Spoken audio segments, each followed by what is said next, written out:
Welcome to Southern Expressions. On tonight's show, a couple of artists who not only share the same art studio, but also much of the same childhood background, because they grew up together. Hello, I'm Ron Brown. Mathew Puckett didn't always know that he was destined to become a painter, and he says, in fact, he is still trying to find his way. But Puckett continues to gain a lot of admirers along his way, including a nationally prominent art critic. I've been kind of painting for most of my life, but I didn't really start kind of painting a lot and taking it seriously and really kind of thinking about it all the time and really kind of wrenching down on it until about 4 years ago. So in some ways not very long. You know, after a while I realized it was something I would never get bored doing, something that you can't ever figure out all the way, and it's something I could do for the rest of my life and never get tired of it. You know, you always have this idea, and no matter how much planning and sketching you do for it, after you put that first brush stroke on there, then you're dealing with it in terms of paint. Usually when I'm in my rhythm like I like to be, I usually will get to the studio at about 8 or 9, and then I'll stay here till lunch, and I'll stay till dinner, and depending on what I'm working on, I'll come back after dinner. Painting's kind of real laborious for me sometimes. I mean, I'm always enjoying it, but it takes a lot of work. I tend to paint really slow. It usually takes me a long time to finish a painting, so if I'm not spending between 6 and 9 hours a day in here, I don't really get that much done. It's not really totally manipulating paint. It's kind of a little push and pull with the paint. And so a lot of the time they end up being not exactly what you planned on them to be, but it's as far as finishing them goes, is recognizing when it gets to be what it is. In a lot of ways, that's what I think painting's about. It's contradiction and dualities and stuff. It's dealing with liquid, you know, putting ideas into a liquid form. I think it was Manet, I can't remember who it was, but he said that paintings aren't ever finished, they're only abandoned. I've never finished a painting in terms of, well, that's exactly what I was doing, that's finished now. There's always something else you can do. And live in the studio with us is Mathew Puckett. Mathew, thank you very much for being on Southern Expressions. Very nice to have you here. Tell me a little bit about yourself, your background. You're a relatively young artist. Yeah, I found it kind of late too, I think. I've kind of always painted, but I didn't really, I guess, commit to it until the last 3 or 4 years. So I'm, you know, by relative terms, really just the fresh guy, you know. But, yeah, and I'm still figuring out, like, before that, when I was in school, before, I was a physics major, and I'm still kind of figuring out the little things that made both of those interesting to me, because they're, in some ways, really very, very different, and then in other ways, they have a lot of similarities too. Yeah. So. What was it that drew you to art specifically? It had been something that you had done since childhood. There's so many artists that I've spoken to that sit in that chair that said that they knew at the age of like 4 or 5, but that's not always the case. But how did you get into it? Kind of almost by accident. I always had been really interested in it, but I'd never really practiced it that much, I guess. But, and you know, really to tell you the truth, I never and still really don't specifically think about what am I going to do or what am, you know, as a career or anything. It's just, it's more what am I doing right now. And I took about 5 years between school, and then when I went back, I went back with intentions to get a business degree, something that I could, you know, more or less use right away and get working. And then as it got really close to time, I said, there's no way I'm going to do that. You know, I have no interest in doing that at all. So I got to school and just signed up for a real wide range of classes, and I took one class, one painting class, and that was kind of it. You know, about halfway through that semester, it was, you know, kind of figured out a little bit, and from then on, I knew I was going to. Yeah, I knew I was something I would never, you know, totally get a full grasp on and totally understand and never get bored with. And I would always have something to learn from it, and that was enough for me. Yeah. Let's take a look at some of your work, and you can tell me a little bit about these specific pieces. And I'm kind of interested in whether you work from models or photographs, because these are portraits. And this first one is I guess the title isn't important, but why don't you tell me about your model here? Well, this one was a live model. It was me, but I, and I always had trouble with people pushing me for, why do you do self-portraits? What is it? What is it? But they're not really self-portraits. They're not intended to be anyway. It's just that live models are hard to come by. Were your friends accusing you of being narcissistic, or? No, it was more just in school and academic kind of situation, because there is to a certain extent, if you're doing self-portraits, you do, on some level, have to kind of address that. But like I said, I don't really think of these as self-portraits. It's just, it's There's not, a model. You're right. It's not important that the model was me. And it's just, it was, it's just convenience. I'm always there when I'm painting. So all I need is a mirror. So Does every painting still challenge you? yeah, I try to. I still, a lot of the time we'll try to set up, kind of almost do things that I know you're not really supposed to do visually, like, and kind of make problems for myself to make, but have them be that way, but make it work somehow, and have things balance out a little bit. Because there'll be a, usually when I pull that off in the right way, or this is what I'm going for anyways, it gets almost some sort of visceral response from the viewer, where and you don't have to know anything about composition or anything like that to get it, and it just kind of, there'll be something that's almost just set off, because we all see things the same way. Like there's things that happen between our eyes and our brain, that some psychological kind of forces that affect the way we see things, and if you can kind of play with that a little bit and create a little bit of tension, have something just a little bit off from where it's comfortable, it kind of makes, and it also makes a picture move a little bit. If you look at it for very long, it kind of starts to wiggle some, and that's a nice, that's I guess another kind of form of tension that I'm looking for. And stuff, so. Let's take a look at another one of your paintings, and tell me what it is about this one. This is one where I really kind of went for kind of pulling the figure apart, but but I wanted the kind of the background to be so busy that it was almost holding that figure together, and I think I did okay. There's some things that I would have. I think now, if I look back, it's a lot harder thing to do than it seems like it would be. It feels like it would be easy to kind of just have this descriptive part and then kind of let the ends get loose and dissolve, but it's a lot more difficult, or I've gotten better at it, but it's still a difficult thing to do. Well, who are your influences then? I'm actually, I'm kind of, in the last couple months, if you would have asked me this a month ago, I probably could have just, told you right away, but in the last month or so, I guess kind of in the same way like painting, I've kind of really been reaching out and looking for a lot of different different paintings. But I've been looking a lot at I kind of always have looked at a lot of British figurative painters.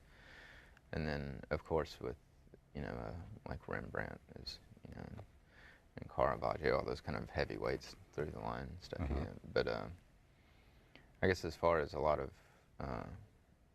contemporary, I spent a whole lot of time looking at Jenny Savile and Lucian Freud and David Hockney, but I kind of don't really anymore, and I'm not sure exactly what that is. But well, let's look at another one of your paintings. This is Red, and it's a departure from some of the others that we've seen. What were you going for specifically here? I guess this was really my first kind of attempt at mashing the ground and figure together, or pulling, or whichever. There's, I guess, a long-standing kind of relationship with red and white, and having to do with painting people or animals for that matter too.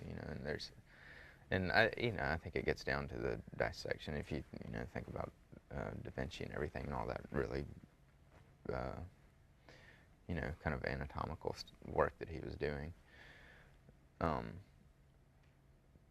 So I think the red and white are, kind of flesh and bone types of things. I mean, that's kind of the reason I chose those colors, because actually before this I didn't hardly use red at all. I think that was another thing. It was something I didn't do, so I'm going to do that. And then when you did it, right, you right, yeah, kind of went full tilt. right. But yeah, I don't know. I think there's some kind of resonance with those colors, and seeing figures made from them and stuff. Okay. So. Let's take a look at the next one and tell me, did you say that you work from photographs or models, or is this also you in the mirror? Yeah, all of them that we've looked at so far have been me in the mirror. I think I may have taken a photograph with this one for certain parts, but I kind of, looking at it now, I don't think I did. Okay. It looks like, and you know, the difference between working in photography is, or working from life or photographs is, I guess it's kind of complicated, and it's not that one's better than the other, they're just different. You know, it's apples and oranges. I feel like painting from life, there's more to paint, almost. There's more to look at, there's more to see and more to paint. Whereas working from photographs, there's then it becomes more of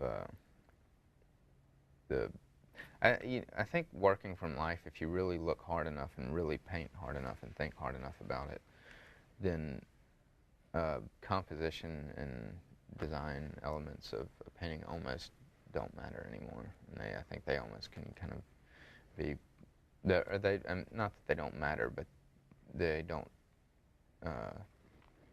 play as big a role, I guess, in the painting. Whereas when I'm working from photographs, thoughts of composition and things are a lot more present in my mind. Mm-hmm. And so it's just, I guess it just more depends on what you want to, what you're looking for. And I kind of just recently too have started using neither one of them, which I've never really done much of before. Which mm-hmm. is well, what's next for Mathew Puckett? What's next? Well, I'm headed to graduate school in the fall, and so I'm excited about that. Kind of getting back into academia again, seeing if I can squeeze some more out of that. And from there, I don't know. I don't have any plans except to paint. So you know, I kind of look at it. If I can make a career painting, then that would be fantastic. But you know, if I can't, I'm going to paint anyway, and you know, do whatever other job I have to do. So painting will always be in the future. Yeah. Well, thank you for sharing your thoughts and your paintings with us here on Southern Expressions. It's been very nice, and we hope to see you around here once again sometime. Oh, thanks. Thank you, Mathew. We will be right back. Our next artist, Josh Hailey, combines the arts of paint and photography. Now, he doesn't paint on the photographs like many other artists, and he doesn't apply his paint to canvas. His models wear his designs. I was in art school. I was taking a painting class at the time and just kind of experimenting with different canvases, stretching this and that. And I just happened to have a really good friend that over the course of an evening just turned into a canvas to body situation. From then on, it just seemed like the hardest thing to paint on was something that moved and went around in 3 dimensions and talked back to you. And it's a pretty eye-opening experience, and you just kind of forget what you're doing.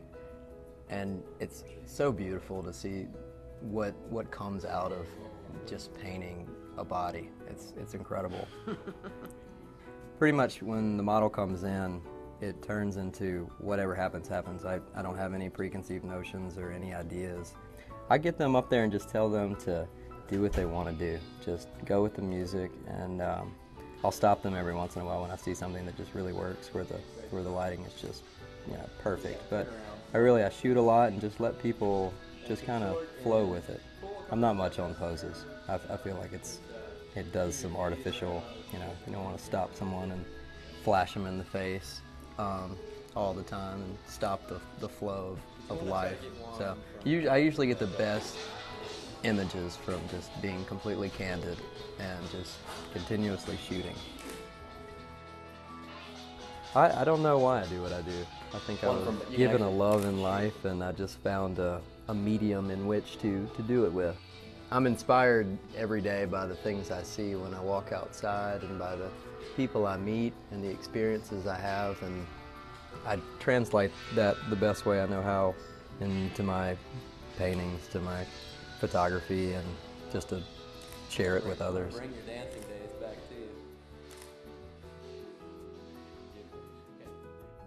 And we are joined now in the studio with, or by Josh Hailey. Josh, thank you very much for coming into Southern Expressions. Thanks, Ron. Quite a wide variety of photographs that we have seen from you. We've got some stuff. Yeah, you've been doing this for a while, and what led you from just photography into the more artistic end of it? Well, art has always pretty much been there, and I've always experimented with different mediums and, you know, everything in the arts. Painting, ceramics, drawing, the works. Mm-hmm. And I just found that photography was the best medium by which to speak with. It was, I don't know, it just came intuitively to me. So on top of that, I use everything in photography and try to push the medium to the ends. When did you find out that you were taking it serious as an art form? Well, I went to school for architecture, and there was a dark room down in the basement. And then, as hard as architecture is as a schooling, I was down in the dark room more than I was actually upstairs sketching things. So I was like, you know what, I should really go into art and be a photographer. You found out that that's where your interests lie. It was, and it was a very, I did not know what I was going to be, and it evolves every day in photography, but I had no idea how fun it would be to be a photographer. It's fun. Well, lucky for you, there's experimenting is something that you can do and be creative with, so you can find something new each and every day. Let's take a look at one of your earlier photographs, isn't it? And you're working with a model, and you're working also with paint. How did this come about? Well, the whole figurative end of putting things on bodies started after just a late night fun and painting on a canvas, and then paint actually ended up on someone's body, and I was like, wow, this is kind of fun. Let's do something harder than the canvas. Let's go onto a body that actually moves. Mm-hmm. And this was I started off experimenting with a lot of older processes in photography. These are close to 200-year-old processes, Van Dyke Brown and cyanotype, some of the first processes that were actually ever invented, and then painting back into that and kind of manipulating the color. And with the, actually, the chips that are on, there's these little squares that are on her with masking tape surrounded, and they were actually from architecture school, from little samples that we did. I collect everything and then end up, if I have a lot of it, I'm going to put it on somebody eventually. You're going to use it. So. All right, well, let's take a look at another one of your examples, and this is this something that you have done after the fact, or is this the paint? Is this the light? This is the same thing, because that's the same model there, but where I shot the first one and used it in this alternative old technique, this one was actually a freak accident with lighting. I was in the dark shooting the same model, shot a red light, a green light, and a blue light in the dark, and it just happened to hit every spectrum of color on the film plane. So that was kind of a freak accident, and this guy's I've won a couple of awards for that one just because it's so odd, beautiful, and weird. And accidental. And accidental. Apparently there are no accidents in art. No, not really. Now, you have a wide variety of styles. This next one that we're going to look at is called Cotton, I believe, and a totally different style. Yeah, it was after the this one was set up. I mean, this was after Katrina. I'd been this fine art photographer, and then after Katrina, I kind of moved into this more editorial, going to shoot things as they were happening, and that's when I was like, you know what, I'm going to pull this kind of Mississippi-themed, kind of pushing elements together that are contrast and, you know, still apparent. And of course, you don't get much more apparent than having a naked black woman in a field of cotton. So it's kind of pushing this modern but still age-old, you know, black and white issue in Mississippi. So where did you get your training from? I mean, I went to Mississippi State, as I said, to study architecture because they had a really incredible program there, and overnight was zipped into the small art department there, and incredible professors, and they pretty much gave me the keys to do it as I pleased. So. And you've been doing it ever since. I've been doing it ever since. Right here in Jackson, you have a studio here in Jackson? Over in the Fondren Corner. And how do you balance the needs for commercial photography with the artistic photography? It's tough, and especially, I mean, anything's tough in the South. We have to really, and thank God for the computing age and, you know, networking on, you know, Facebook. I hope we can name these things online, but it helps to get the word out about gallery shows and get people interested in art, because it's really hard to sell art in the South and in general. And well, do you find your artistic, I guess what I'm asking is, do you find your artistic nature going into your first personal photography, or your commercial photography rather, and then vice versa? I mean, do you find the two it does, and crossing over? And that's why people like me, because they know, hey, you do something completely different than most other photographers in town. So they know me from one end or the other end, and that makes it hard too, because when you're going to galleries and selling things, they don't like to see this commercial end, because it's you know, commercial's commercial and fine art's fine art. So you have to really, I try to hide them. Here in Mississippi, I definitely throw it out to everyone that I can do both, and of course I love doing both.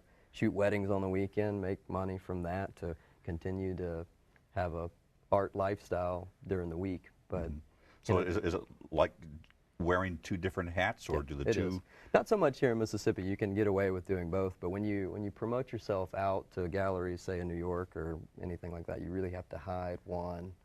And I think that's the same for... They don't take you as a serious artist at that point? Yeah, they won't. And I think it's the same for painters and ceramicists. I mean, people do stuff for commissions all the time, but you really don't want to show your commissioned work unless it was some really, I mean, for some elaborate, who knows. But you got to hide it sometimes.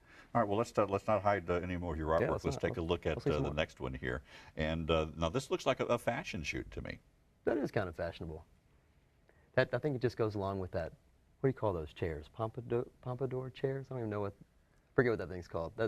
I'll go find props on the side of the road and paint them to go in with the models. And was that what happened in this case? That's what that thing is. So, and it fits well to be a fashionable piece with her like that. So, and we saw in the video earlier that you paint the models prior to, and then do you decide how you're going to use them? But you already know what your background is going to be. You're going to know what your lighting is going to be. The lighting's usually similar, and it varies a lot. But at least for this is a series I'm working on now, which is 2 years old and still hopefully it needs 2 more years to complete it. It's 26 models, A to Z color. There's primary, secondaries, tertiaries in light and dark forms in black and white on the end. So there's like 25, 26 models in total, and I've shot 7, I think, out of the 26.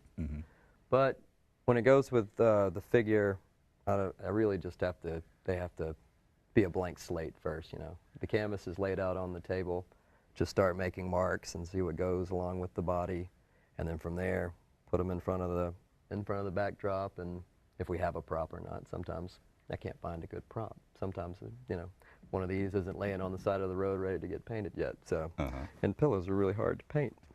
So, yeah, it's pretty much just goes organically for this series has, and it's been really fun. So let's take a look at another work here, and I'll ask you if you use the same model over and over, or do you have a wide variety? No, I've got some really good friends that are just at a drop of a hat ready to go and do something crazy, wild, and because it's gorgeous. But usually, and for this series, I've tried to find people that are different looking, kind of in this striking way. You need a casting call then. I do, but I'm afraid that if I do a casting call, too many. I've already tried. You put one thing on the Facebook, you've got hundreds and hundreds of people, and unfortunately, you usually we have a lot of beautiful people here in the South, and it's not really. I'm not going for the cliche beautiful motto. I'd like to go for strikingly different people that you wouldn't usually think of. You wouldn't see them. Interesting looking, I guess is a nice way to put it. Different, beautiful, interesting. Yeah. Now, so this is one of your A to Z Just one of these. paintings and That- out of focus. So was that something that you did in post-production? You know, that was afterwards? just because the Polaroid, I think it's focused on her prop, which was a laid-back one of those little one-seater couch things. So I think it evokes, there's more mystery in it now that it's got that soft focus on it. Mm-hmm. And the scratching, is that on the negatives? Yeah, or this is a Polaroid because, you know, I shoot digital, shoot film, and then I love this SX70 Polaroid that you can, once it comes out, you can move on it, you can move the emulsion around, and that's kind of a painterly method, right, as it's coming out, and then once you make the mark, it's done. You can't really go back and change it. So, but I think it blends the color so beautifully. They don't make this stuff anymore, which is sad. So I ordered a big box of it, and after the series is over, there's no more. It's done. I It's have done. to find something else to experiment with. Back to the dark room then. Back to something else. Gotta find something. Yeah. Okay. Well, thank you, Josh, for Thanks, joining Ryan. us on Southern Expressions. Will do. And we will see you next week. Bye-bye.